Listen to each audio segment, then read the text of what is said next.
নমস্কার, আমি বরুণ চন্দ। খোঁজ খবরে আপনাদের স্বাগত। আচ্ছা বলুন তো, বাঙালির কাছে সবচেয়ে জনপ্রিয় শ্যামাসঙ্গীত কোনটা? হ্যাঁ, ঠিকই ধরেছেন। আমার স্বাদ না মিটিল, আশা না পুরিল, সকলই ফুরিয়া যায় মা। পান্নালাল ভট্টাচার্যের এই যে অপূর্ব গান, সেটা সর্বকালের জন্য বাঙালির মন জয় করে রেখেছে।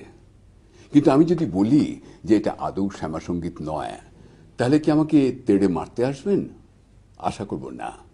বরং আজকের খোঁজ খবর দেখার পর সবার মনে একটাই কথা জাগবে, সে কি, এটা তো জানতাম না।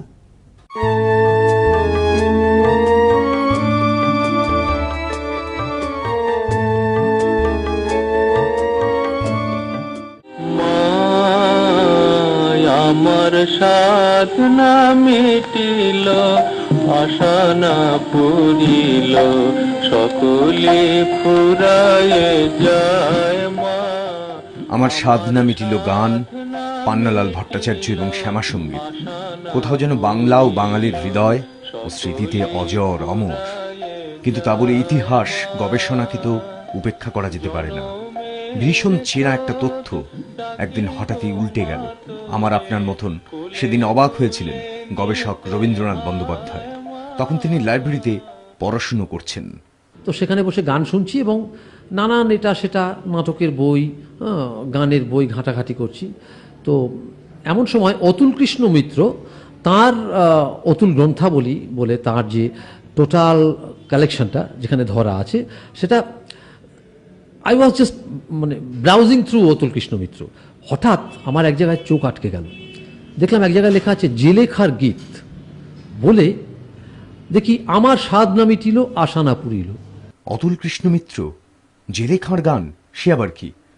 আমার স্বাদ না মিটিল গানটা আমরা তো সবাই জানি প্রচলিত, সে বিখ্যাত গান, গানের কথাও শুন। সকলে ফুরায়ে যায় মা। কিসের অভিমানে কেন পান্নালাল ভট্টাচার্য আত্মহননের পথ বেছে নিয়েছিলেন জানি না। বিয়ে থা করেননি দাদা ধনঞ্জয় ভট্টাচার্যের ছেলে দীপঙ্কর ভট্টাচার্য। অসাধারণ সুর, অসাধারণ গানের কথা। দীপঙ্কর বাবুর কথায় সুর পান্নালাল ভট্টাচার্যের নিজের, কিন্তু গানের কথা কোথা থেকে পেয়েছিলেন শ্রদ্ধেয় শিল্পী? ভালো লেখা, ভালো সুর সংগ্রহ করা প্রত্যেক শিল্পী এভাবে করতেন।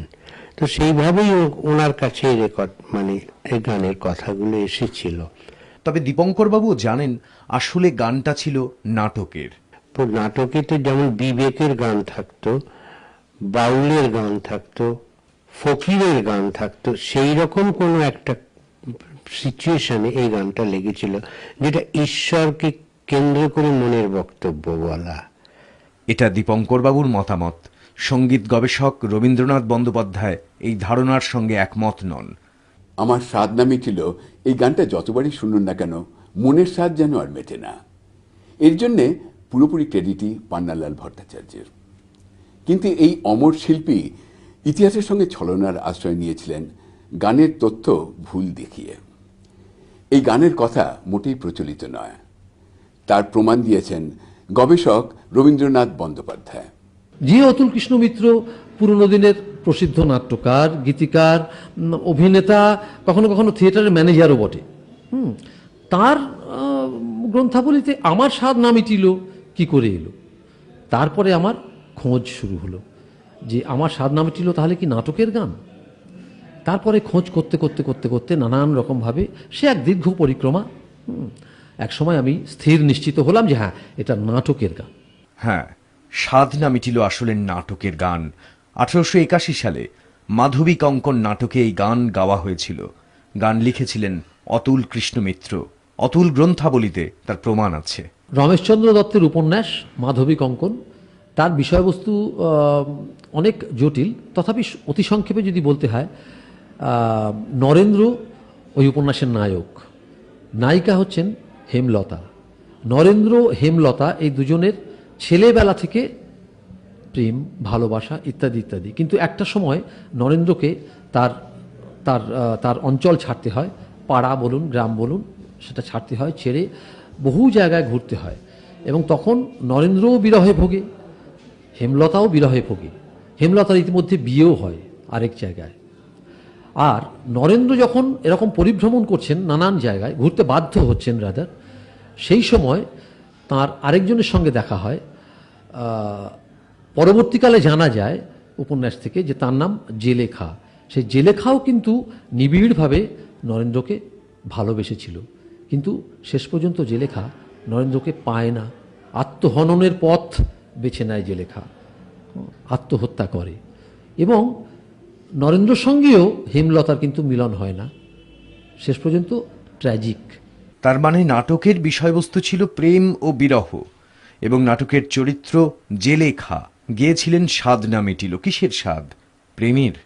ও হ্যাঁ, মাধবী কঙ্কন নাটক ন্যাশনাল থিয়েটারে অভিনীত হয়েছিল ২৬ মার্চ ১৮৮১। রবীন্দ্রনাথ বাবুর মতে আজকের মিনার্ভাই তখনকার ন্যাশনাল থিয়েটার। মাধবী কঙ্কন বলে যে একটি নাটক গিরিশ ঘোষ করেছিলেন, সেটা কিন্তু দেবনারায়ণ গুপ্ত সম্পাদিত যে গিরিশ রচনা বলি, সেখানে কিন্তু রয়েছে পরিষ্কার। দেবনারায়ণ বাবু কিন্তু ওই মাধবী কঙ্কনের জন্য একটি পাতা বরাদ্দ করেছেন, সেখানে কবি, অভিনয় ইত্যাদি ইত্যাদি সমস্ত রয়েছে। আমরা যদিও সবাই জানি সাধনা মিটিল শ্যামা সঙ্গীত, কিন্তু তা কি রবীন্দ্রনাথ বাবুর গবেষণার তথ্য সমর্থন করে? না, কোনো রকমই নয়। তার কারণ জেলেখা হচ্ছেন, যখন উপন্যাস থেকে নাটক হয়, ডেফিনেটলি চরিত্র তো পাল্টে যায়নি। জেলেখা হচ্ছেন তাতার দেশীয় একজন যুবতী। তো তার পক্ষে প্রথম কথা শ্যামা সঙ্গীত গাওয়া সম্ভব নয়, এক। আর ২ নম্বর, ওই সমস্ত চরিত্র জুড়েই কোথাও অমন ভক্তি, অমন শ্রদ্ধা দেখা যায় না।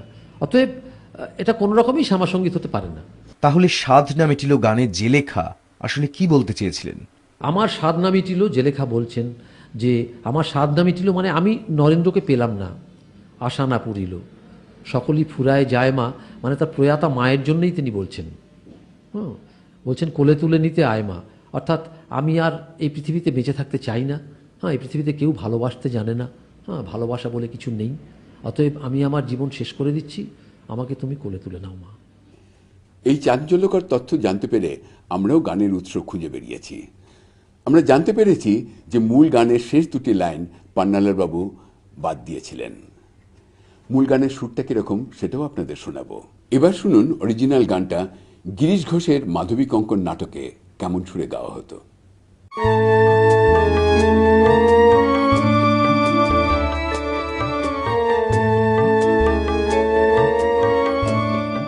মাধবী কঙ্কন নাটকে জেলেখা গাইছেন আমার স্বাদ না মিটিল। গানের রচয়িতা অতুল কৃষ্ণ মিত্র, এবং সেই গানের স্বরলিপিও ছাপা হয়েছে প্রফুল্ল কুমার দাসের সঙ্গীত সংরক্ষণ গ্রন্থমালার ৪র্থ খণ্ডের ৬০ ও ৬১ পাতায়। রাগ মিশ্র ললিত, তাল একতাল মধ্যলয়। কিন্তু কেমন শুনতে লাগতো সেই গান যখন গাইতেন জেলেখা। স্বর্গ হইতে জ্বালার জগতে কোলে তুলে নিতে আয় মা। ভাবছেন সুরটা তো অন্যরকম বটেই, কিন্তু দুটো নতুন লাইন এলো কি করে গানে? স্বর্গ হইতে জ্বালার জগতে কুলে তুলে নিতে আয় মা, এই যে দুটো লাইন জেলেখার গানে, সেটি আমরা যে গানটি শুনি সেখানে নেই। নেই, কেন নেই সেটা যিনি বাদ দিয়েছেন তিনি বলতে পারবেন। হয়তো শ্যামা সঙ্গীতের সঙ্গে ফিট করছে না লাইন দুটো, এমনও হতে পারে, বা অন্য নানান কারণ হতে পারে। হতে পারে, হয়তো এমনটা হয়ও বহু ক্ষেত্রে।